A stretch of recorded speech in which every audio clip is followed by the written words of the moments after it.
तनाव हमेशा बुरा नहीं होता। जब यह छोटे स्तर पर होता है तो यह दबाव में अच्छा रिस्पॉन्स देने में आपकी मदद करता है, लेकिन यह काफ़ी ज़्यादा हो जाए तो आप उसे मैनेज नहीं कर पाएंगे और तब आपका जीवन और आपका कामकाज में नुकसान होगा। जब व्यक्ति सहन करने की क्षमता खो देता है, इसके चलते उसका काम में नुकसान होता है। कुछ विशेषज्ञों का कहना है तनाव की लिमिट अलग अलग लोगों के हिसाब से अलग अलग होती है। तनाव की लिमिट को पैरामीटर्स के आधार पर मॉनिटर किया जा सकता है। तनाव के बड़े कारण से बचने की चाह ही तनाव का प्रमुख संकेत है।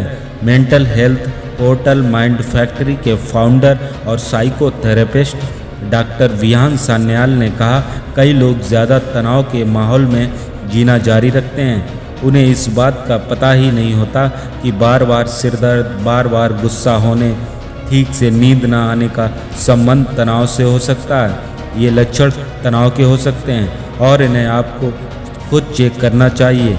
आपका तनाव जब आपकी लिमिट को पार कर जाता है तो यह आपकी रोज़मर्रा के काम को नुकसान पहुंचाने लगता है। तनाव आपके सोचने समझने की प्रक्रिया को प्रभावित करता है।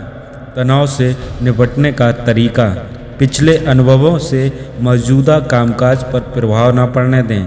हालात पर नज़र डालने का तरीका बदलकर उसका असर देखें। निराशा विफलता को भूलकर अपनी ताकत पर फोकस करें। अपना बर्ताव बदलें।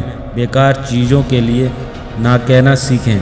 कामकाज में प्राथमिकताएं तय कर उन्हें निपटाने का प्रयास करें।